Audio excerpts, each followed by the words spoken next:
ciambellette. And today we're going to make ours with the flavor of anise extract and anise seeds. So let's start right here. After you measured that flour correctly, you want to put it in a sifter. So we have 2 cups, 2 3/4 cups of flour right here.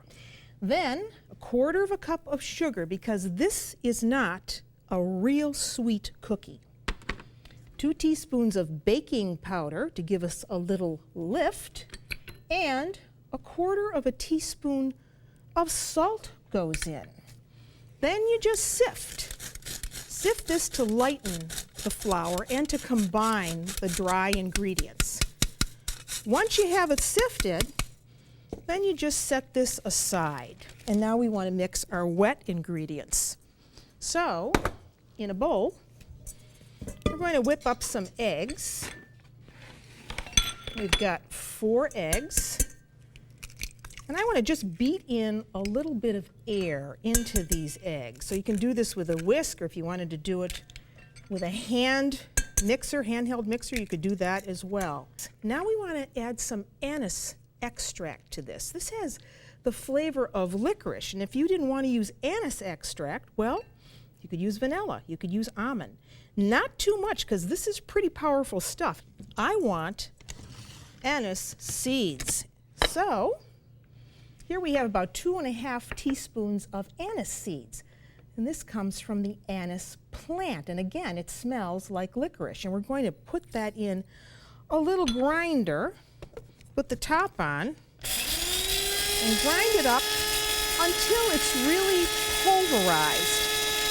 Now, you could leave them a little bit coarse if you liked it a little bit coarser and you wanted that texture in the cookie. But here it is, all ground up. So now we add our anise seeds. So now that's in, and now I want to give this just a little bit of lemon. So, isn't this nifty? This is my little lemon zester. And it's great because it takes off just the, outer skin of the lemon. It's the kitchen, you know what I mean? Those things happen. Actually, you know, that made it easier to grate, come to think of it. And so I just want to get the zest into my wet mixture here without taking that white pith, because that is really very bitter. So you want about a tablespoon, that's what you usually get out of a medium-sized lemon. And then to give this a little bit of fat and also moisture, we're going to be adding 3 tablespoons of olive oil, extra virgin olive oil. Okay, there's our wet mixture. Now we're going to put in our flour mixture. Right in. And now you really got to get into this. You have to use your hands.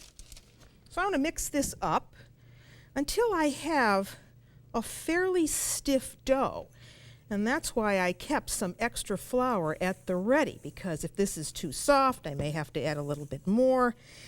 If it's too dry, I could always add a little bit of water. So get it all mixed well. Then take it out, and we want to knead this on a floured surface. So let me get a little bit of flour. Put that down, move this out of the way now. And knead this into a nice smooth ball of dough. Okay, there's my dough. Cut this up into 4 pieces. I'm going to set that aside. And put a little extra flour down, because you know I spilled that lemon on my board, which gave me a little extra moisture. Okay, now I roll this just under the palms of my hands. Oh, you could go as long as you want to, 12, 14 inches. And then take a knife and cut off pieces, about the size of a walnut, or about 1 1/2 inch size pieces. Then you want to make the ciambellette. Now you can do that 2 ways.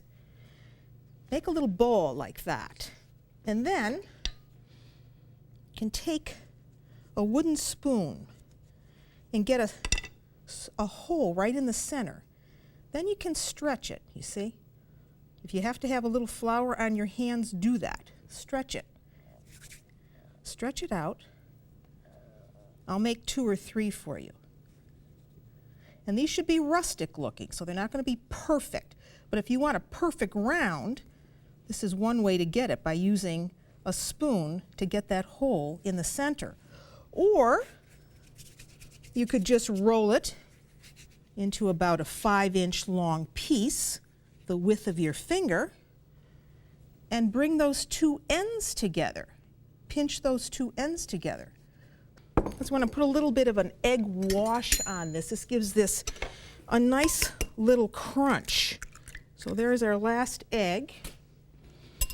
And if you wanted to use a coarser sugar, colored sugar, you could do that as well. Beat up the egg, and then you take your little rounds, your little ciambellette, put them in the egg, and then put them in the sugar, just like that. Again, in the egg wash, and this is to hold the sugar, and then in the sugar. Go a couple times around in the sugar so you have them really well coated. And all I did was put them on parchment paper. So there's one. Make sure you keep that little hole open. There's 2. Those are ready to go in the oven. And our oven is on at 350 degrees. We're going to bake these for about 20 or 25 minutes. Did I tell you that those were great for tea? Well, they're absolutely wonderful with wine as well.